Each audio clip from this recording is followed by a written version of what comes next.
Bisakol! Lahing pang maruming basahan. Dito sa Luzon, ayaw namin kayong kababayan.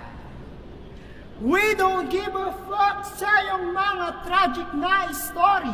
Every morning waking up without having a glory. Body shaking up. Kahit pa na sobrang groggy, cause it's time to serve the boss. Magtimpla ka na ng coffee.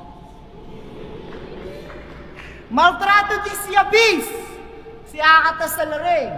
Alam niyo nang hindi boring. Ikaw, magwalis ka muna't magsaing bago ka sa amin mag-good morning. Handaan lamesa kahit di ka kakain. Pag diswak sa panlasa, bulyaw abot mo sa akin. At wala kang magagawa kundi ako iyong galangin. Kung ayaw mo na tangina, ikaw ay aking palayasin. Yawang Bisayang inutil gumalaw.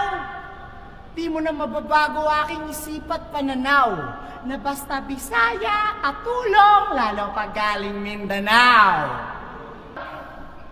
Ayaw na namin kayong matanaw. Napilitan lang kaming maging kalahi nyo nung nagpapanalo si Manny Pacquiao. Bisayang soft-spoken, maaring bobolahin ninyo.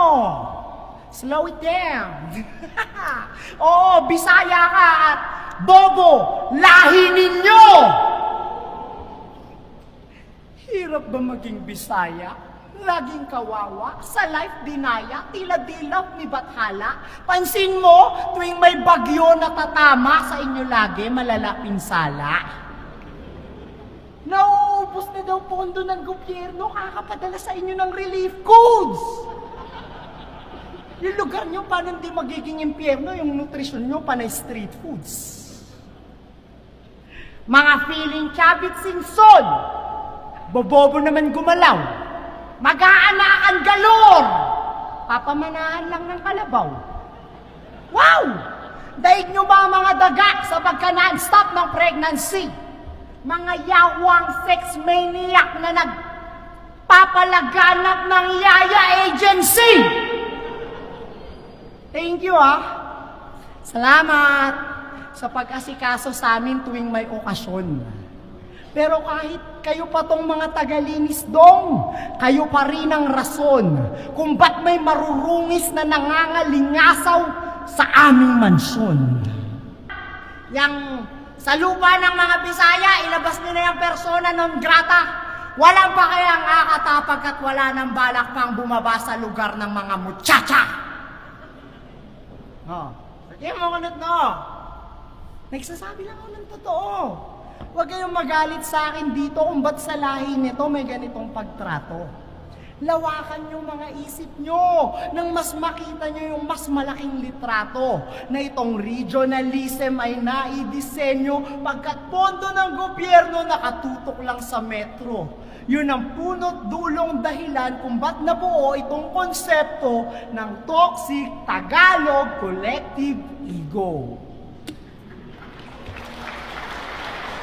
May natutunan na naman ang mga walang pinag-aralan. So don't put the blame on us kung ba't mas doble inyong pagod. Because the government designed you guys para magsilbi sa aming mga Tagalog. Kumbaga, dito sa bansa, kami lang nakalaya. Yung mga Tagalog katumbas ng estado ng buhay pang-Ayala.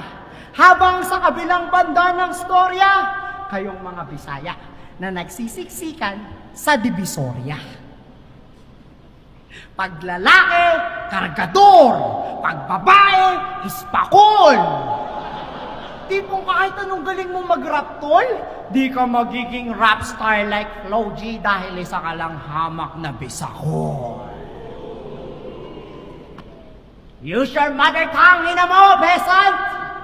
Wala kaming balak na ikay maintindihan. At huwag kang magtatagalog dito, putang ina mo! Dialekto namin yan! Bisaya! O sige na! Kami na yung mga katulong. Di mo na kailangang ilantad. Kami na yung mga katulong pero kain ka munang pagpag.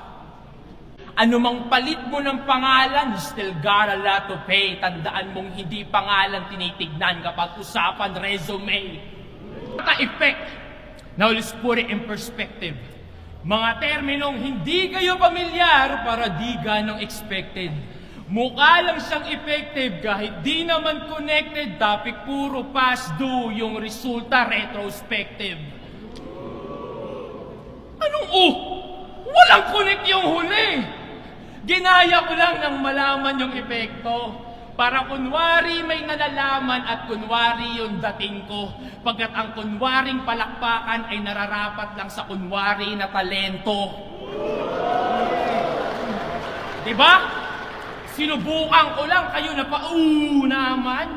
O siya mag-ungkatan. Inosenteng isip nyo, nauutungan yan. Yung kagad, yun yung nautakan. Babanat ng keso may problema. Sa kabataan, lipunan, pati publiko, patay. Nag-i-stay ka lang ng obvious pero sa mata ng marunong wala kang matatangay. Obserbasyon mo ay obserbasyon din namin. Sa battle rap mo lang nakuhang i-apply. Mag-isip kayo ng vlogger na may galit sa society at natuto lang mag-rhyme. Ganong ka lang. Mukha lang kasing convincing kasi andyan silang setupan ay wow. Damn! Kailangan mong cheerleader? Ang titindi din ng pason? Yung pa talagang ogag na may problema din sa droga, like everyday kung magsigayon. Para yung mahinang linya ma-amplify, kailangan mong tiga-react doon, isang lulong sa substance, sa walang substance talagang may chemical reaction. Ano ba naman? Feeling mo naiiba ka? Gising! Normal na tao ka lang. Magyayabang kang matalino ka, dumpa kay badang? Na-overcome mo yung depresyon? Pero yung depresyon ni Poison, ginawa mong katatawanan. Nakabangon ka sa hirap, pero yung mga mahirap, pinagmukha mong mga talunan.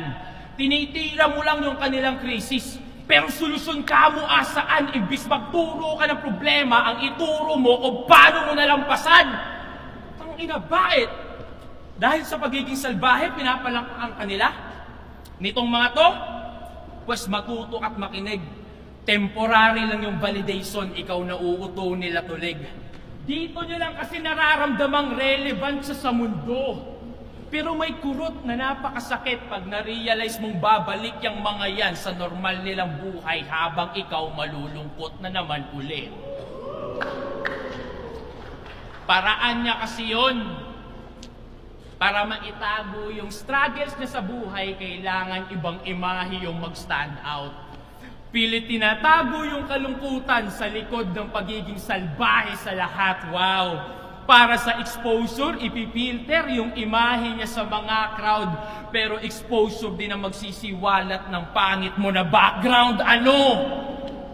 Kaya manlait na go, sabay konti na bars. Maging salbahe, although kita yung broken mong heart. Sa iyong akat na show, ako yung closing remarks. Te, nakita yung mga post...